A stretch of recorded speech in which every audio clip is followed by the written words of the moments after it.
Hi, I'm Mark O'Brien, writer, director, and star of The Righteous, and you are listening to Contra Zoom.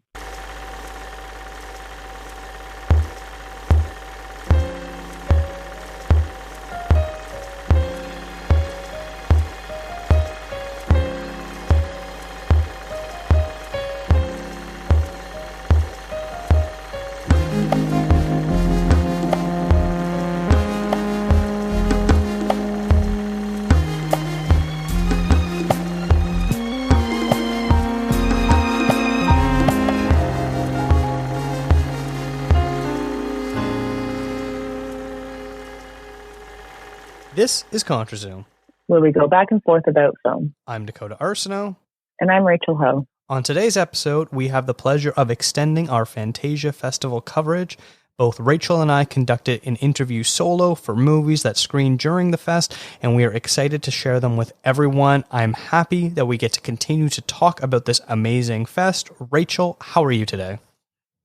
I'm good, thank you. How are you doing? I am doing really well. So this was kind of cool where we're both kind of doing our own little side thing and then we're coming together. It's like Outcast, the Speaker Box, Love Below, and putting it together a greatest hits package. Are you Big Boy or are you Andre? Oh, I think I'd much rather be Andre, but I feel like you're cooler, so you know what? Andre. But see, I'd rather be Big Boy. There we go. There we go. That works. I'm glad I made that reference up on the spot, and it's working out so well for me here. It's excellent. You can be Andre, I can be Big Boy. It's great. Amazing. It's excellent. Amazing. Okay. Well, first up, we have Mark O'Brien, who wrote, directed, and starred in the Canadian horror film The Righteous. Have a listen to that right now. How are you? It's my foot. I thought I could manage it, but it's sprained bad. Maybe cut too. I'm afraid to look.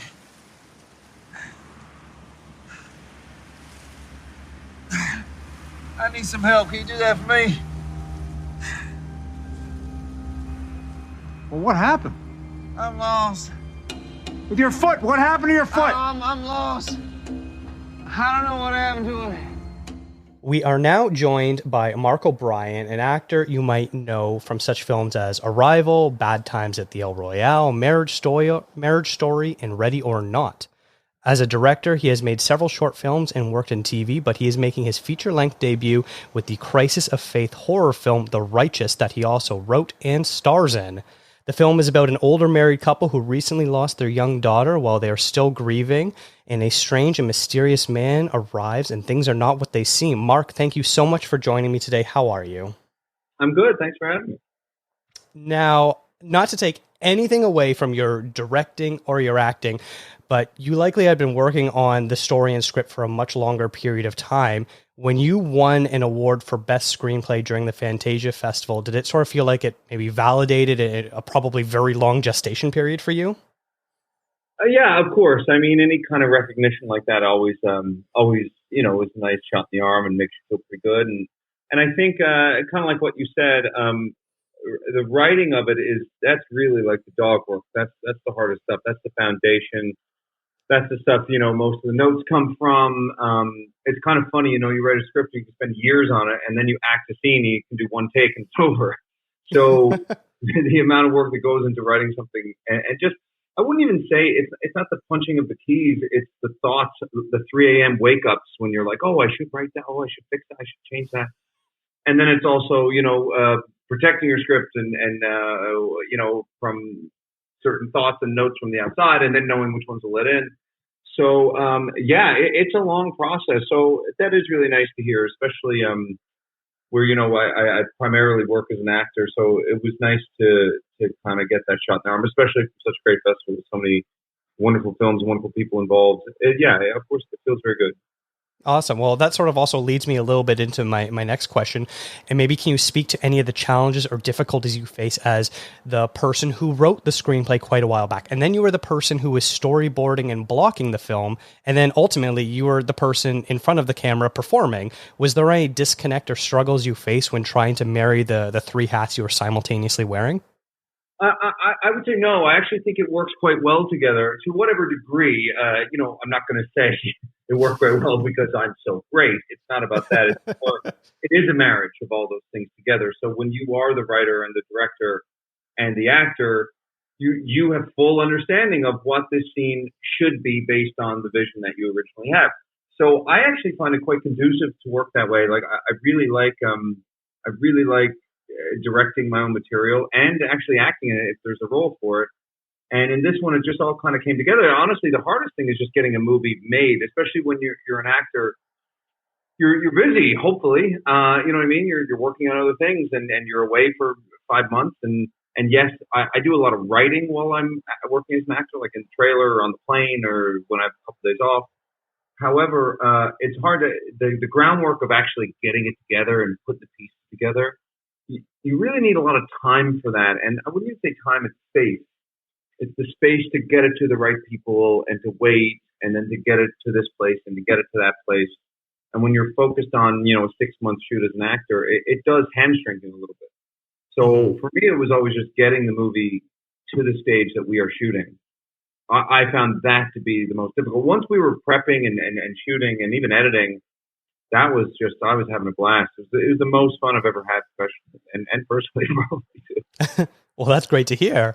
With the topic of religion so central to the plot and the understanding of the film, specifically the Book of Revelations and the story of the 4 horsemen and the apocalypse, what did your research consist of when trying to match the themes you had in your head to the actual theology? Well, that's a great question.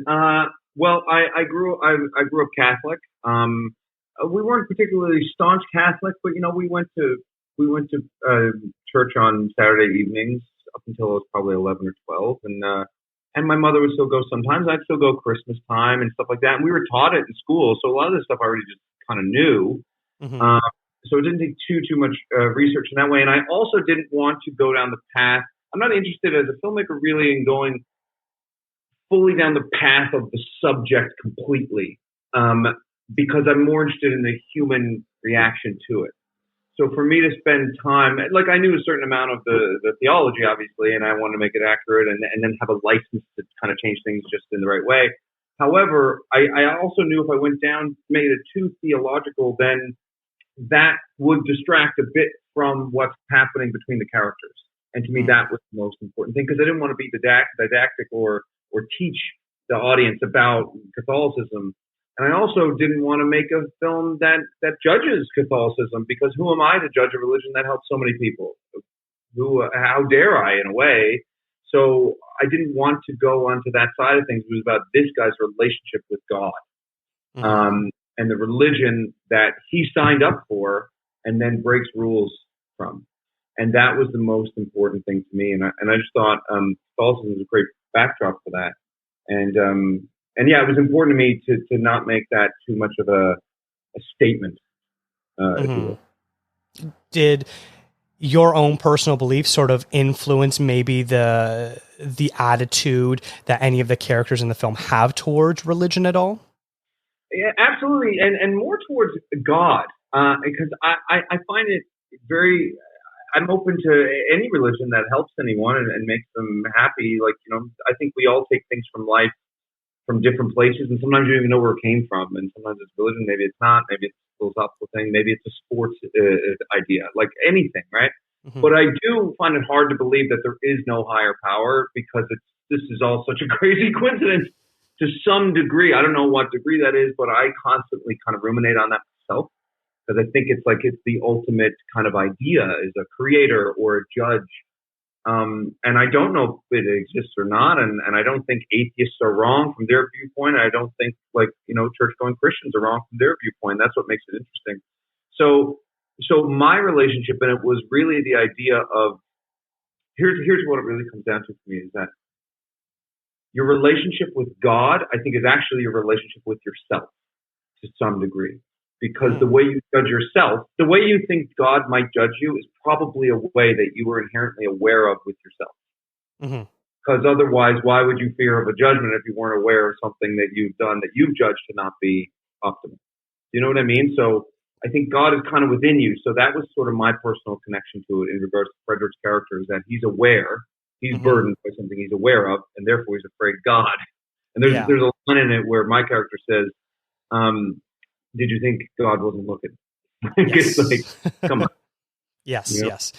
That's fascinating to hear you say that, because watching the film, that's exactly what I got out of it, was that idea of the God is inside of you. And so that was very interesting to hear you say that and reaffirm that what I was seeing was what was happening.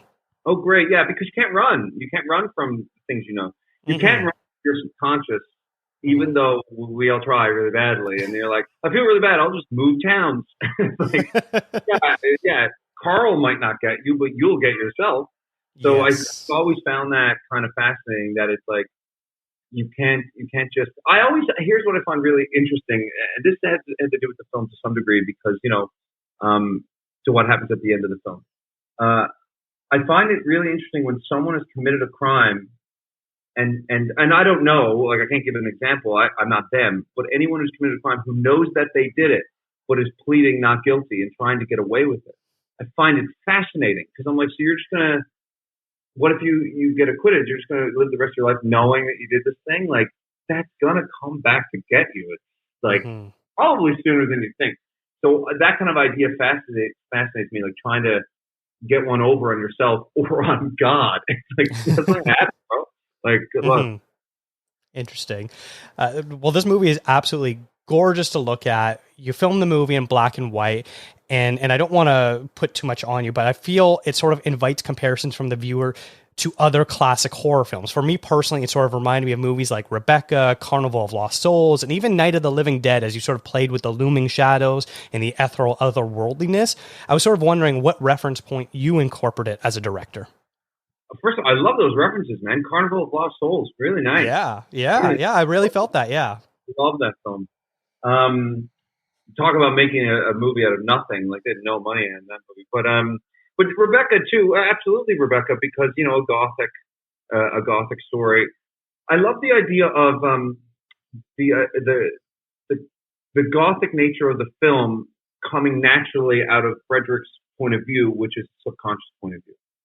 So when I talked to the production designer, his name is Jason Clark, he's phenomenal and did a lot with very little. I said, I want everything minimal and pointy, because I think when you're wading through your subconscious, it feels like something's coming at you a little bit, and it could stab you at any second. If you, like, for example, if you have the wrong meal, that might make you have the wrong dream about something that you've been thinking about for a long time but weren't aware of it, and then it pokes you. You know what I mean? So I love that idea of him being poked, and the trees with the branches and everything. Everything's just really pointy. And so that is that's Gothic. So I wanted the Gothic nature to come from a natural place.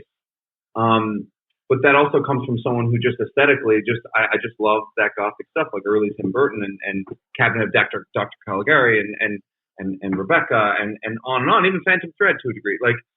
Like I love those. So those influences are huge for me, and obviously, like, Night of the Hunter and Persona and the White Ribbon. So certain black and white references we had to talk about, of course, because we were like, that's what we're doing.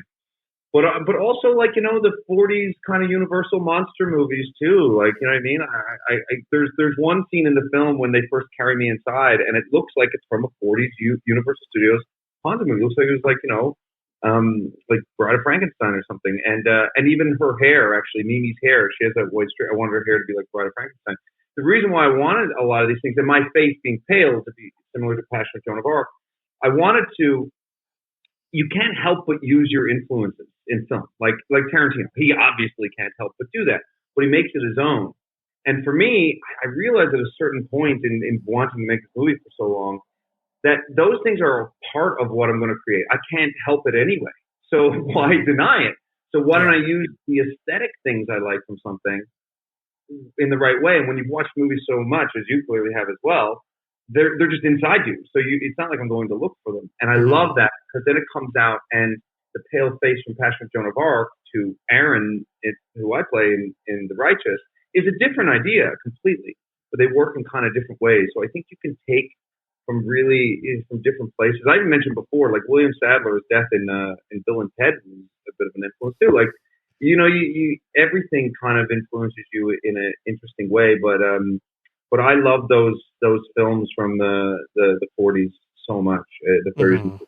and noir films too, like they influence. I think that maybe that's why it spoke to me so much, because that's my preferred decade for horror, and I love the noirs as well. And so it's so interesting just hearing you name all these different reference points. And despite that, your movie is still completely its own separate thing, and there isn't really a lot of overlap thematically and stylistically with all that sort of stuff. You mentioning all those different movies and reference points, I can see exactly where you're pulling from all of that, and it just sort of makes me appreciate it even more. Oh, great, thanks. And I think that's like so important because it can be harped on sometimes. People are like, oh, they just stole this from that. Like, First Reformed is very, very, very similar to Winter Light. Mm-hmm. However, I love First Reformed.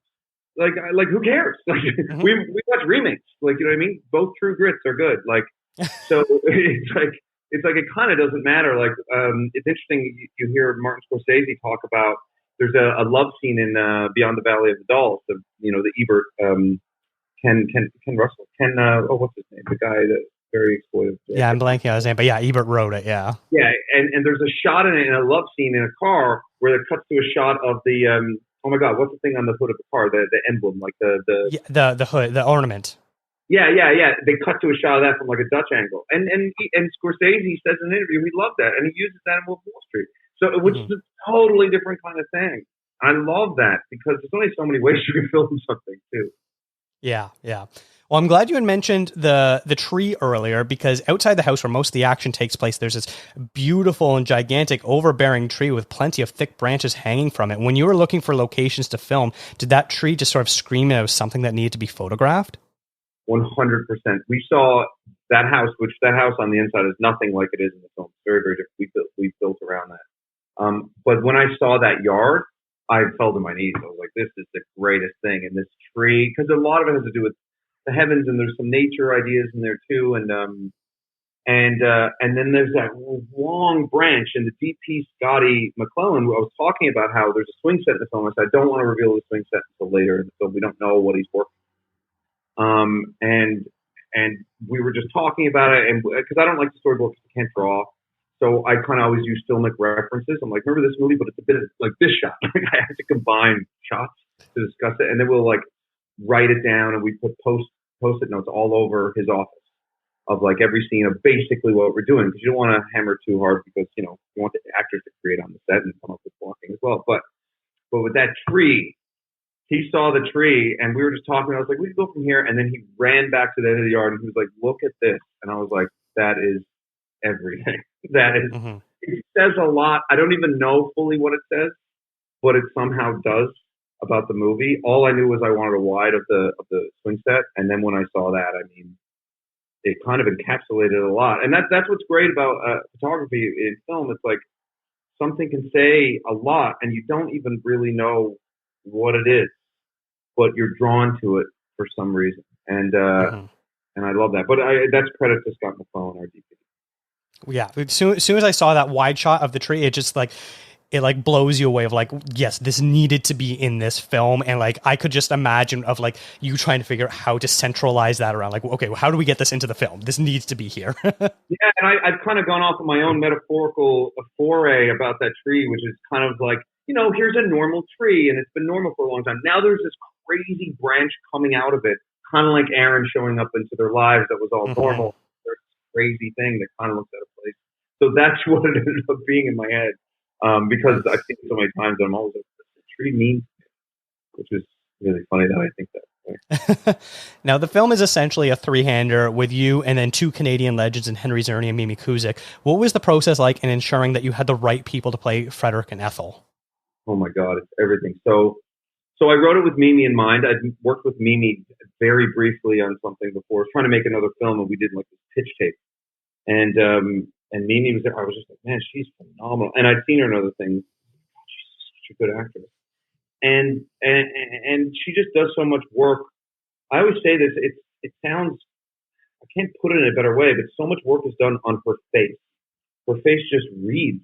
She goes through it in a way that it reads so well. It's really strange. She reminds me of Mads Mikkelsen. It's like there's so much just written on that face in each scene. Not saying that they're not experiencing it. When she experiences it, there's so much that is written on her face that other people I can't do. I just don't know what it is. I don't know how she does it. If it's a mix between her physical characteristics on her face and her talents. It's like it's mind blowing. So anyway, she was always in my head, and I actually had another actor in mind for Frederick for a while, and then I did Ready or Not with Henry, and he's the greatest guy, and I just loved him, and we stayed in touch. We would go to dinner, and we hung out a lot afterwards, and then I saw him at the premiere for Ready or Not in LA.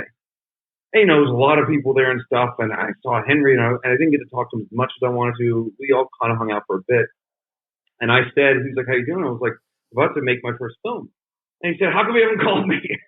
And I was like, "Ah." And then forgot about it, and then I couldn't stop thinking about it. I couldn't stop thinking about it because he looks like someone who has a lot, and if he loses it, what would that do to him? Like, and then he's just such a great actor on top of it. I was like, what? Because he grounded. Ready or Not is such a great film, and I credit everybody involved with that. But he had a lot of legwork to do in that. He had to explain a lot of the film, and he has to not be a bad guy, but he obviously is evil to some degree. Like, it's a really difficult part, and I always thought about it after I first seen it. I was like, man, Henry walks a tight line in that, and then I thought in this, same thing, he's a really tight line. So then I was like, there's no way I can't have Henry. Yeah, of course. Now, I mentioned earlier that you had wrote, directed, and starred in The Righteous, but you're also acting in a new film, Blue Bayou, that premiered at Cannes. Justin Chon, much like you with your film, is playing triple duty, having written, directed, and starred in it. Did you two talk together about your experiences of doing something so monumental? All the time. We talked about it all the time. It was really interesting because he was in the thick of it. I mean, we were shooting, and he's doing all of it, and we'd still hang out at night. Like, I don't know how Justin, he has a lot of energy. Like, he can just go. And I was in the middle of prep over the phone, basically. So we talked about it a lot. What I like about Justin is he enjoys it. Like, he really enjoys it. Like, we had a good time making the film, and you can get wrapped up, especially in prep.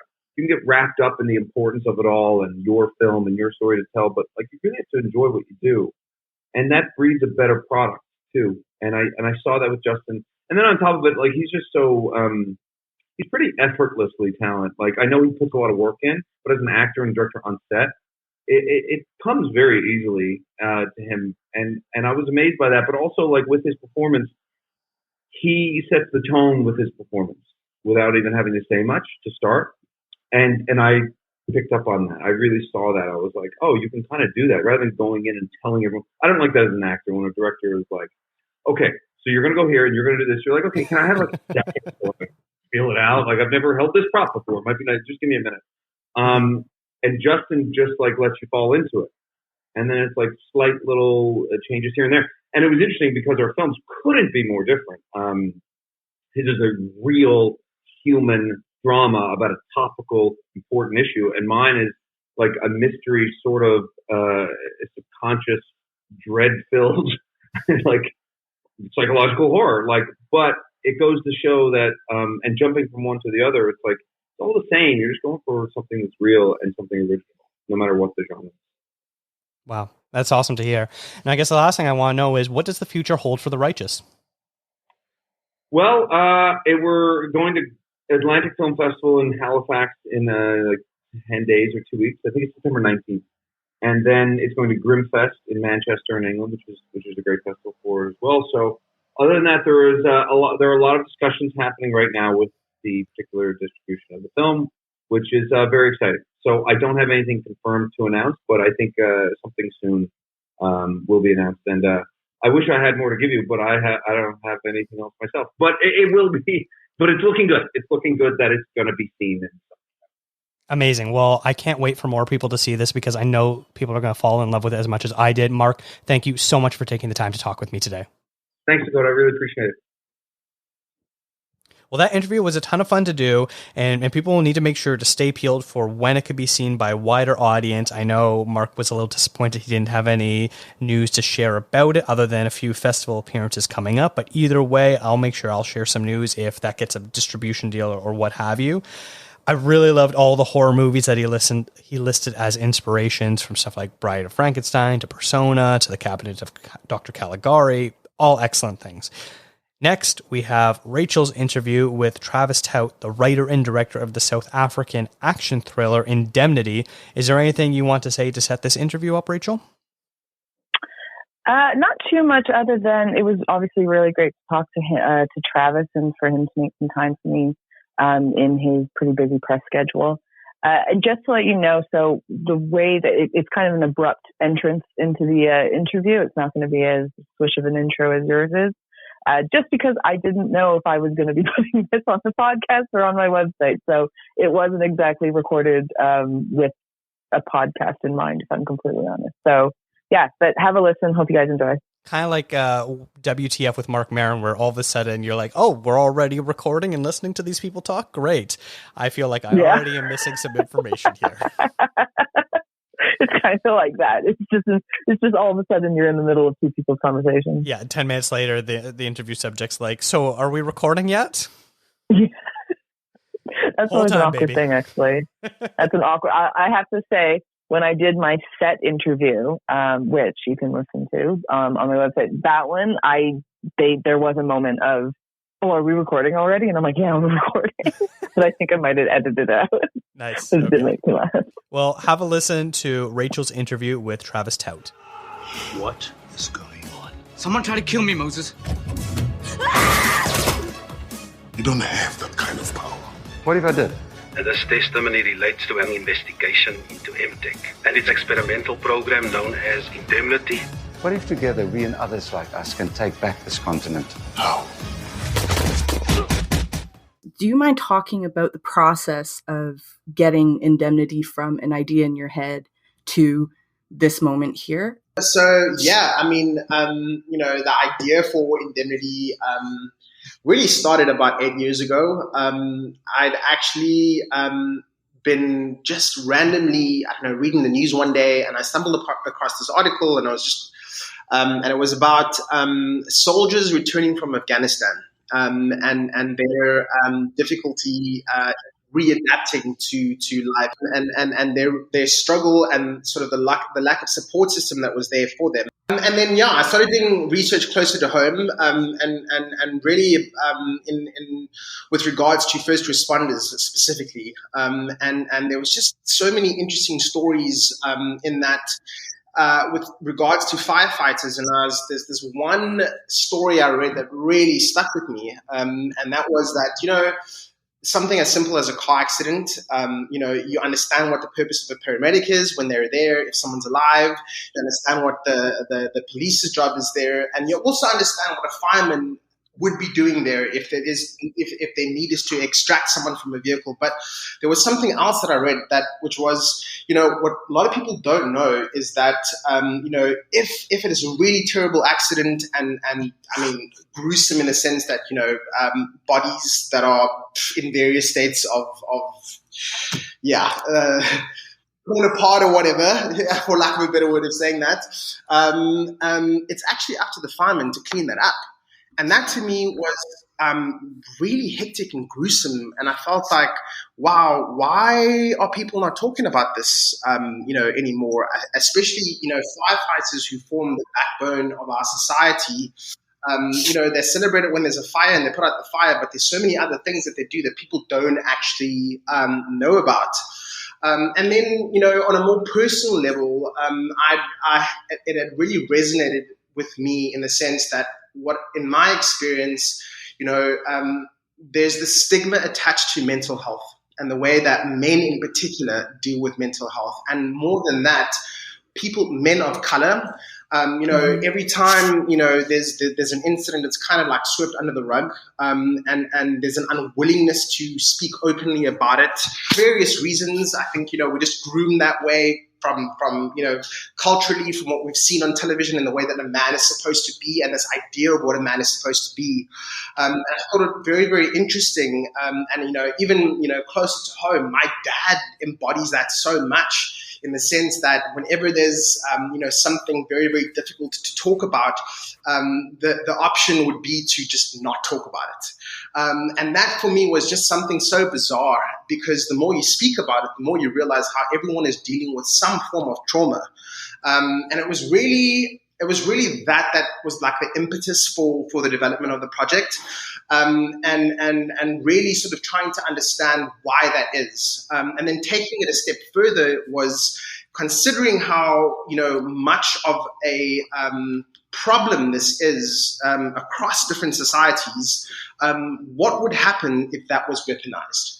And then from there, the rest of the film was kind of built out. And I knew that, when I was growing up, I loved action films. It's like one of my favorite genres. And there was a particular kind of action film that I really used to love, and I felt like it was in its heyday in like early 90s, mid 90s, early noughties.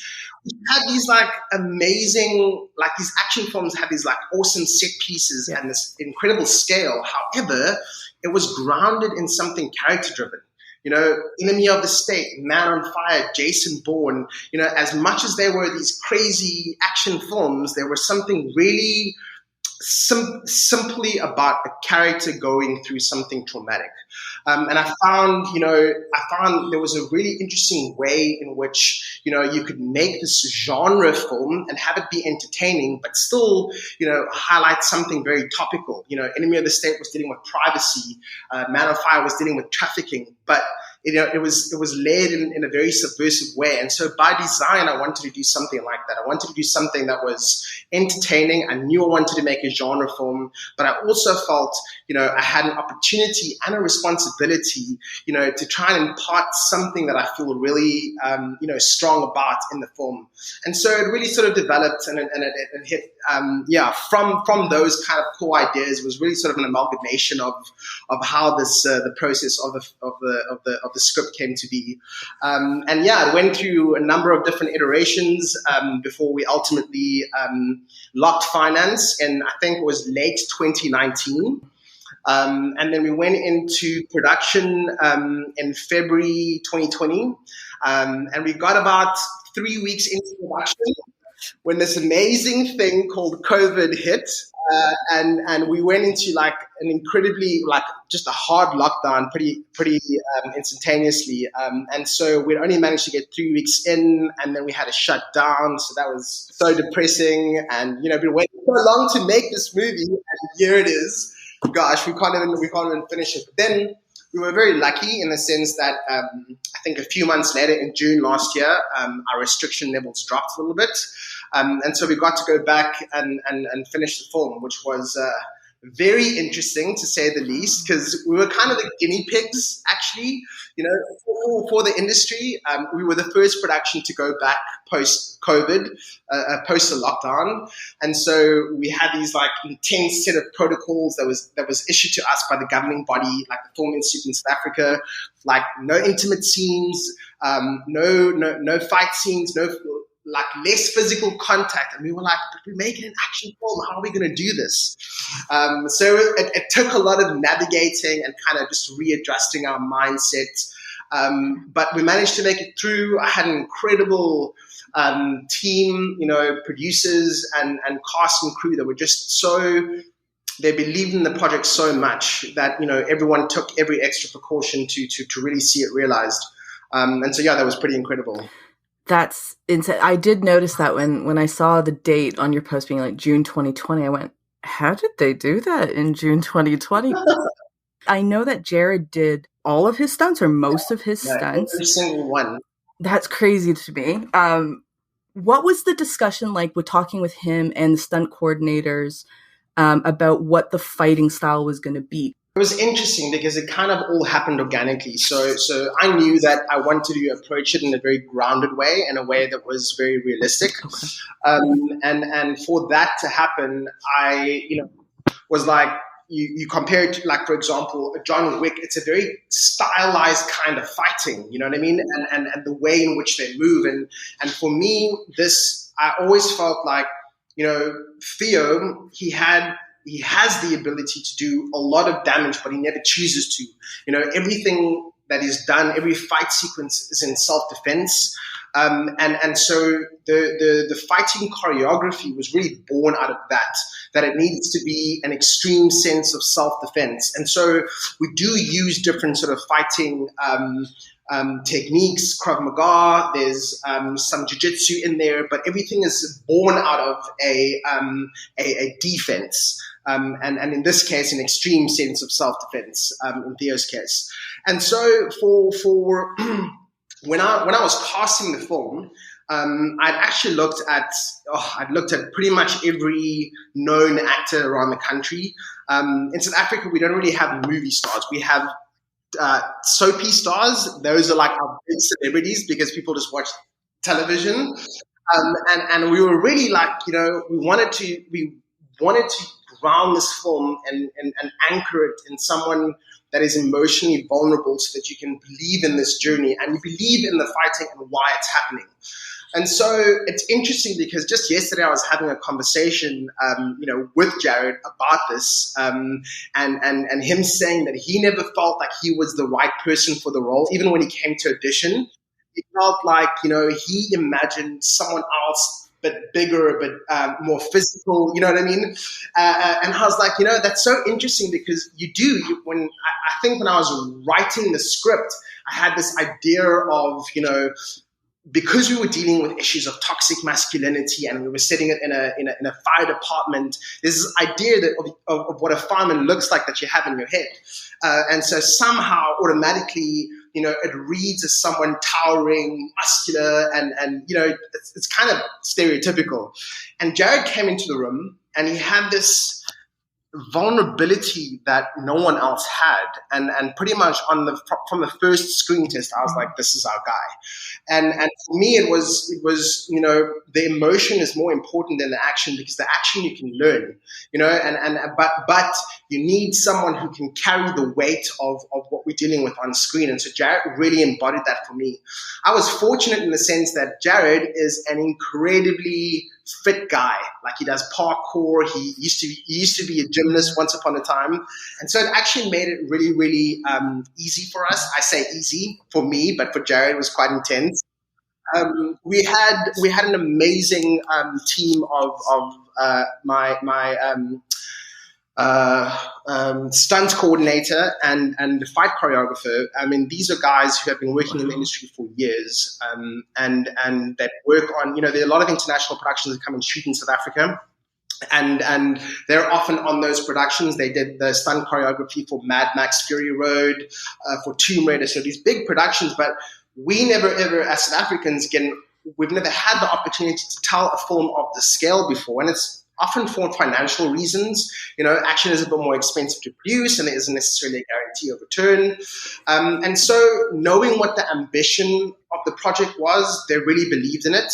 And they believed in wanting to create something proudly South African that they can then also put their stamp on. And so it all came together rather beautifully. And Jared underwent about 3 months of intensive training. It was first like just cardio and then some conditioning and then the fight choreography. And I have to give all credit to him. He was so committed. And going through the training quite early, we all recognized that he might be able to do all his stunts. And it was really just a conversation with him. And we were like, that's something that I often find in films, it's like what you were saying earlier about all the cutting points, or it's a specific way of filming to try and make them look great, when in actual fact, if they got it right, all you need to do is just be a fly on the wall and watch it happen. And I feel like that is so dynamic. And he got it so quickly. And I mean, he was so game to wanting to do all his own stunts, including the stunt where we hung him out the 21st story of a window, which was real. There was no green screen. He was literally suspended in this wire, like 20 stories up. And I mean, gosh, I was nervous for him, but yeah, he was incredible, and he took it in his stride, and really was committed to doing it properly. And so with that attitude and knowing that I wanted to make something really grounded, and the team that I was surrounded by, it really all just came together so beautifully. And yeah, I was very blessed to have a team that I work with, and so hopefully the end result is something that people also go, wow, I can't believe he did it all himself, because that was something that was so important to me. So You brought up the hotel scene. I have like a million questions about that because I saw that. And so I saw in the kind of the press notes, they said, well, Jared does all of his own stunts. So when I'm watching, I was just like, oh, it's so cool. Like this guy's doing his own fighting. I said, it looks great. Like there's not a lot of cutting, like quick cuts and things like that. Then it gets to the hotel scene and I'm watching and I'm just like, oh my God, he's about to like Tom Cruise this thing. I was like, this is insane. And then you have the beautiful shot, which I don't know if it was a drone, if it was a helicopter, of like going around him. And like, and I was like, oh, I think that's him. I was like, because you can see it. I was like, that's him. I was like, that's insane. Could you talk a little bit more about how you did that? So yeah, that one took quite a bit of planning. And funnily enough, it was one of the very first stunts we did. I think we filmed that in our first week. And it was the one I was both dreading the most and looking forward to the most, just because I was like, well, we can pull this off and it could be awesome, or I don't want to entertain the alternative. But we, how we approached it was that, it started with, I knew that I wanted to find a building that had glass, right? Because I felt like, you know what, that's just scary as, like, there's nothing to hold on to. If you fall, you fall. And from there, we really sort of hunted the location. We found this hotel that had not been in use for quite a long time. And working with them, we were able to go in there and really figure out how we were going to do this. So essentially, we kind of broke it up into little pieces. The first part, which was him climbing out of the window and then positioning himself to climb down, was required a certain kind of harness. And that was one that was sort of strapped to his back so that if he moved, all we had to do was just remove the harness at the back. Then once we got into that position, we sort of cut and then reset, and then we had to change the harness just for the drop, which was a very, very scary but technical thing in that it was timed so that, we had people on pulleys a few floors up and this harness, and it was like literally, okay, cool, dropping him, and 1, 2, 3, dropped him for 2 seconds, and then hung onto it again. And that's how it went. It was like in bits and pieces like that. and I mean, we filmed it for about a half a day with him hanging out the side of that building. But yeah, we try to take it like piece by piece. And yeah, the rest, I mean, that was really it. It was we just had him on a harness, and then we had the curtain hanging out the window, and whenever, like, when you see the shot of the police officers pulling, that's him hanging on and trying to pull himself up, and yeah, I just took it bit by bit. To go back to what you're talking about, at its core, the movie is about trauma. It's about PTSD. It's about mental health. I'm always fascinated with using science fiction to talk about trauma and to talk about things like PTSD. And I thought that even though this is very much so in the action genre, the weaponizing of it, that has sci-fi elements to it. There are those elements. So could you talk about how you came up with that idea of, let's weaponize it, let's show it in a different way? I mean, I always knew that the idea to weaponize it was borderline sci-fi. But what I try to do was grounded in quite a bit of research. And so, there have been all these different kinds of programs that you've read about, behavioral modification, this clandestine programs from the CIA to, MK Ultra, which was a big one. In our country, we had quite a lot of experimental programs like that.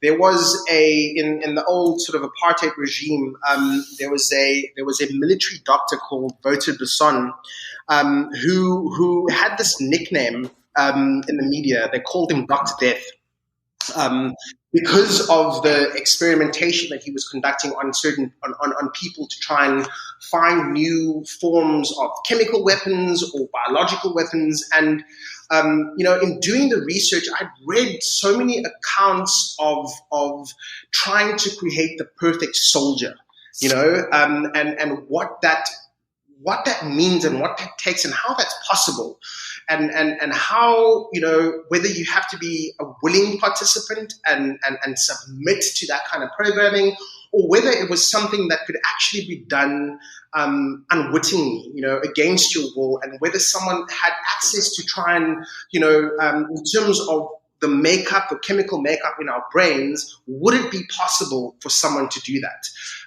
And so the debate was that, amongst various people, that some believed it was possible and some didn't.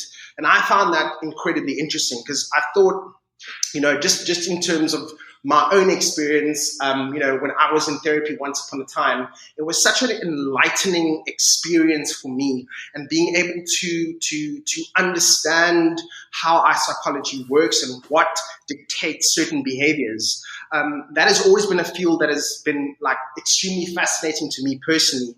And so the idea was it really was formed from that sort of what if premise.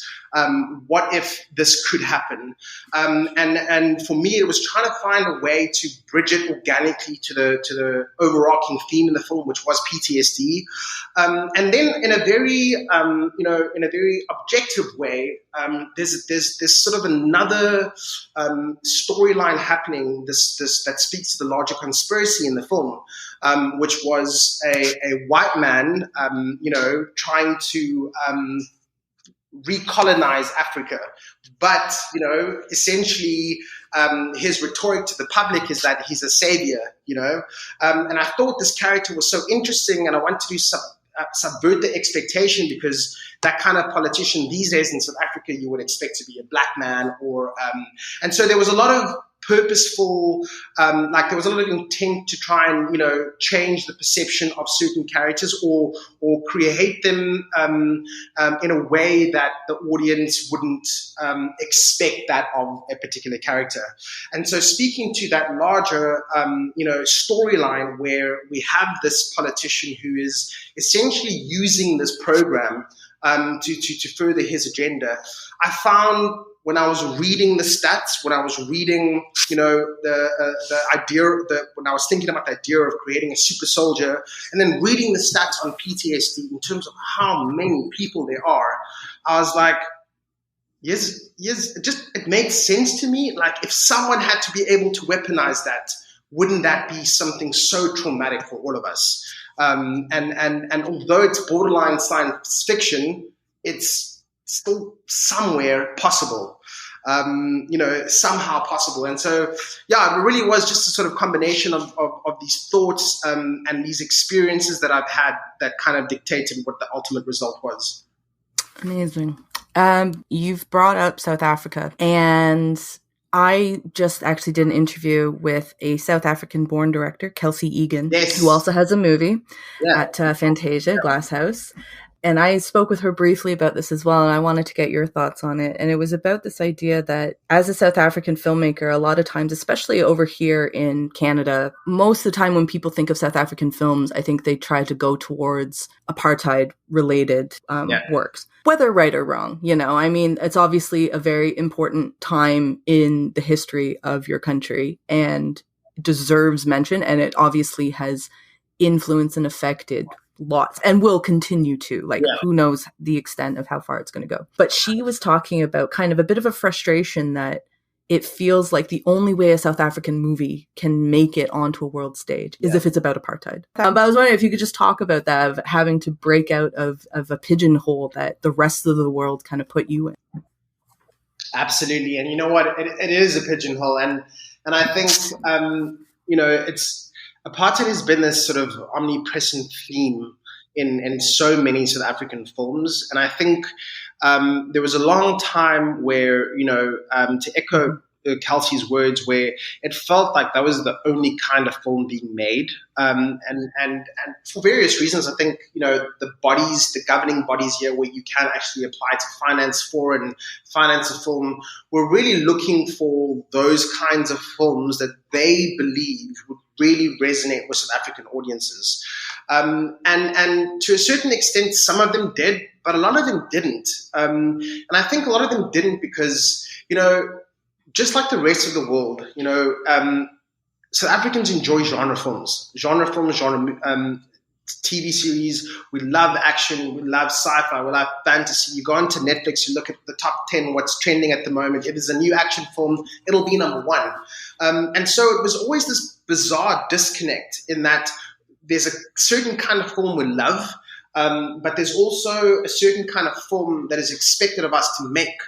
And besides, certain powers that be looking for projects like that, I also think there was a particular kind of film that could be made in South Africa. And that's purely for financial reasons. So in South Africa, our box office, like I was saying earlier, we have TV stars and we don't really have movie stars. And if you look at all the places that you can finance a film, it's really quite a few.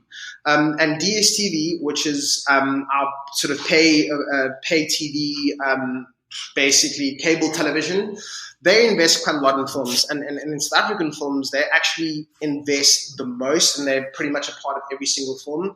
But what was interesting in from that side is that we, based on the budgets that we knew made money at the box office, it meant that there was a particular kind of film or a certain price point that a film needed to be made at. And it needed to be less than this. And when you looked at that budget, it meant that it could only be a drama, potentially a horror, or a comedy, because they're a little bit cheaper to produce, right? And you really never got to push the envelope. And so with this film, and I find, there's a younger generation of filmmakers that are going, this is what we grew up with, this is what we love, right? We want to make the kind of things that we get to be entertained by, that we want to watch, that we love. No one wants to, on a Friday night, put on a film about apartheid, You want to watch something funny, or you want to watch something dope in terms of action, or something world building, and that's really kind of why we got into this industry. So it really is, you talk about seeing some awesome genre content coming from South Africa. It's because people are really trying to push the envelope and change the perception of what kinds of films can be made in South Africa. And we're such an incredibly diverse country. I mean, we have 11 official languages. There's how many different races, and within those races, cultures and traditions. It's such a fascinating world to explore. When I was, I think not even like a couple of weeks ago, I read this article about, the breakdown of content from around the world in terms of what people are consuming. And less than 3% of content comes from the continental Africa. That is an exceptionally low number. And yet, we have this amazing history with so many stories and so many different mythologies and such amazing worlds to explore. And I think people are really trying to break the mold and go, how can we do this? If we can't get, people are telling us we can't make a film like this, how do we change that? And how do we make it happen? And I think people are just being bolder. And the result is seeing a different kind of film come from the country, which is very, very exciting for all of us, because, the more films there are like that do well, the bigger the industry gets, it grows organically, and so we all get to continue making more and more films. And I think, what's really playing a big role in that movement is the likes of streamers, the Netflixes, the Amazons. Before, if you had to ask me 2 years ago, how can I watch a film in Lebanon? Really wouldn't have no idea. And but now with Netflix, you can get content all over the world, and you can go, well, those people look like me. Maybe they don't sound like me, but they're doing the same things.